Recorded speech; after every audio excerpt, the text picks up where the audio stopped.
Bismillahirrahmanirrahim. Baik, Assalamualaikum warahmatullahi wabarakatuh. Kita lanjutkan ya, bagaimana menggunakan metode simplex tersebut dalam penyelesaian persoalan kita. Sebelumnya kita sudah membahas bagaimana memenuhi persyaratan-persyaratan, 4 persyaratan yang harus dipenuhi dalam metode simplex ini. Oke, sebelumnya. Nah, sekarang bagaimana sih menggunakannya? Bagaimana algoritma dari simplex tersebut? Yang pertama kita lihat, untuk mencari nilai optimum dari suatu pemrograman linear menggunakan metode simplex, terdapat langkah-langkah yang harus kita lakukan. Bagaimana menjelaskannya? Kita akan bahas langsung dengan contoh aplikasinya ya. Bagaimana kita menggunakannya. Coba lihat contoh berikut. Nah, ini ceritanya sudah dimodelkan dia ke dalam pemrograman ini. Nah, bahwasanya fungsi tujuan kita adalah memaksimalkan Z ini. Dengan fungsi constraint, subject to-nya atau kendalanya ada 3 buah. Nah, kita akan menggunakan metode simplex dalam memaksimalkan ini. Baik, yang pertama, langkah penyelesaiannya tentu ubah fungsi tujuan dan fungsi kendala ke dalam bentuk standar atau implisit. Bagaimana? Yaitu dengan, ini lihat ya, ini soal kita tadi, ini fungsi tujuannya, ini fungsi kendalanya. Kita akan merubahnya dengan cara memenuhi syarat-syarat tadi. Kalau untuk fungsi tujuan, katanya, jadikan sisi kanannya ini 0.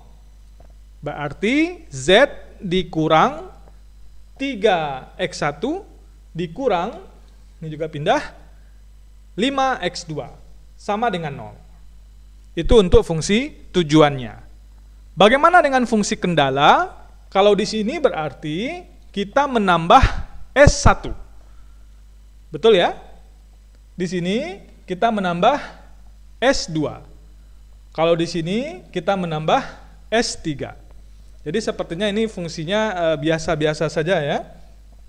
Nah, ini dia. Ini contoh yang sederhana. Sehingga kita menambahkan variabel slack di sini.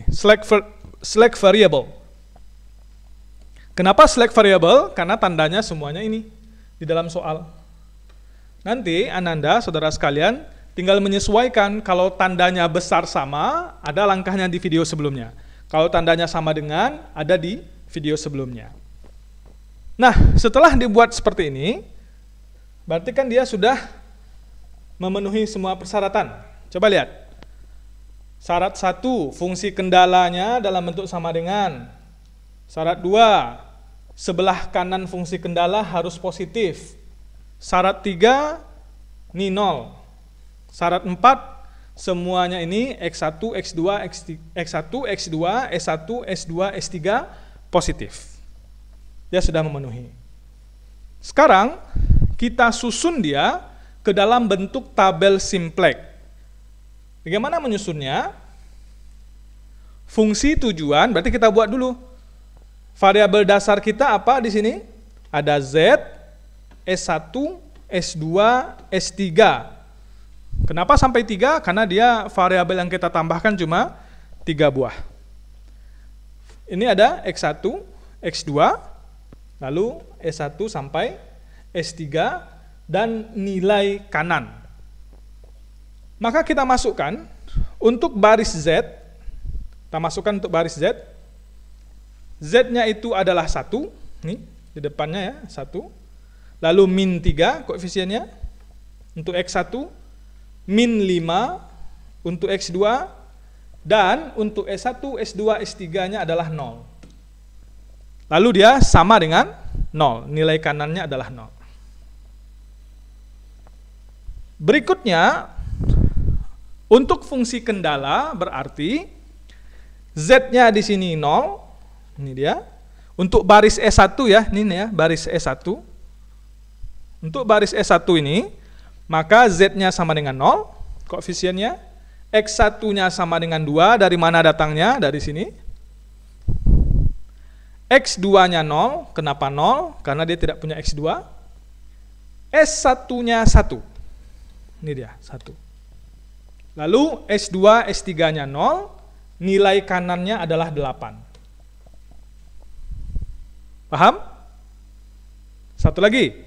Untuk baris S2, ini baris S2 namanya, maka Z-nya 0, X1-nya 0, koefisiennya ya, X2-nya 3, S1-nya 0, ini ya, S1-nya 0, S2-nya 1, S3-nya 0, dan nilai kanannya 15.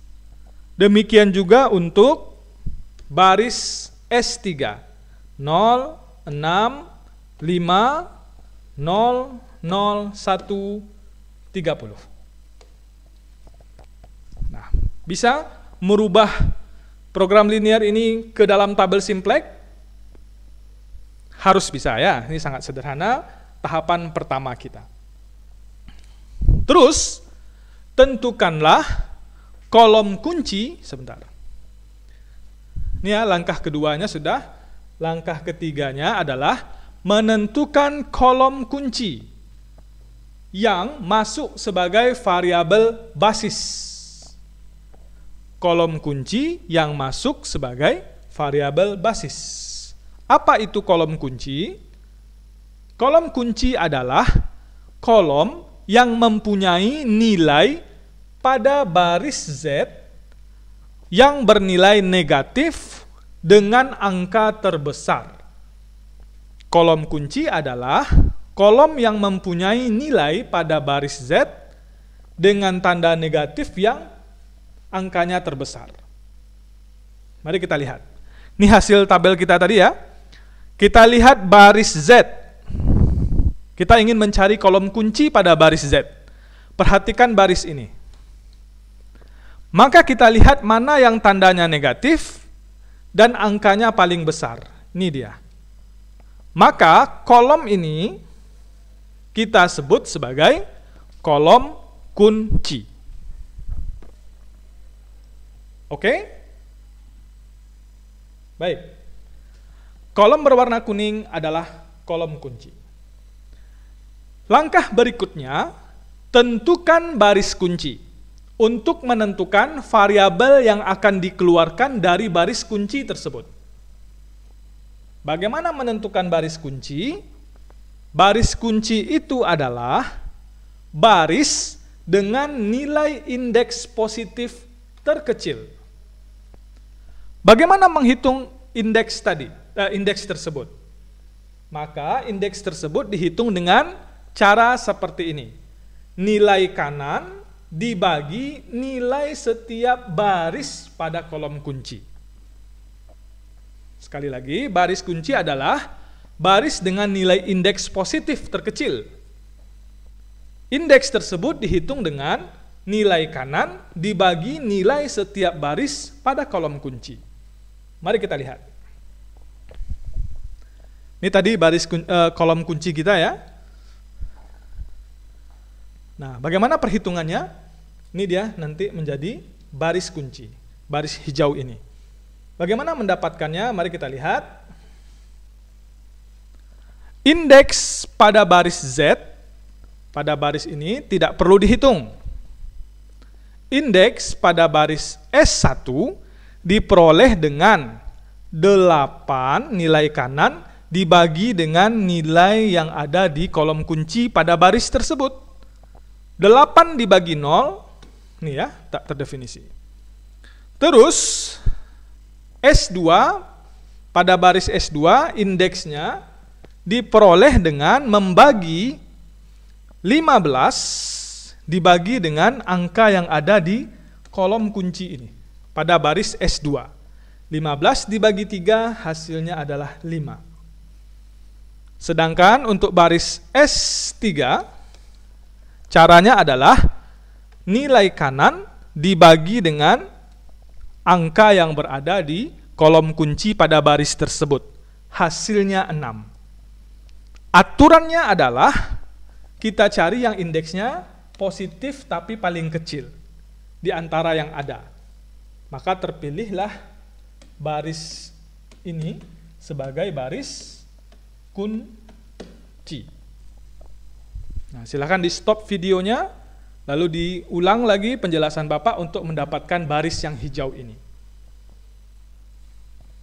Langkah berikutnya adalah mengubah nilai-nilai pada baris kunci dengan cara membaginya dengan angka kunci. Angka kunci itu apa? Yaitu nilai yang posisinya berada pada perpotongan antara kolom kunci dan baris kunci.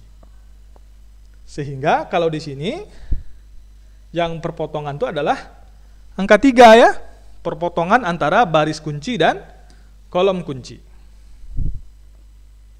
Katanya kita merubah nilainya dengan memperhatikan hal ini. Nah, kita hitung. Angka kunci adalah 3 karena dia terletak di perpotongan. Variabel kolom kunci, variabel X2 akan menggantikan tempat dari variabel baris kunci S2. Perhatikan sel yang berwarna merah. Ini X2 ini akan menggantikan ini.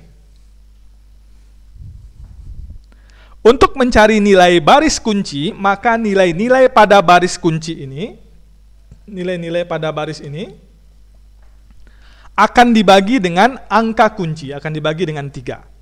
Sehingga akan membuat baris yang baru di bagian ini. Akan menghasilkan baris baru. Mari kita lihat.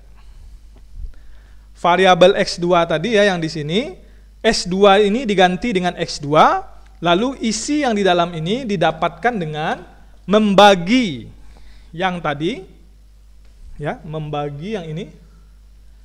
0 dibagi 3 hasilnya adalah 0.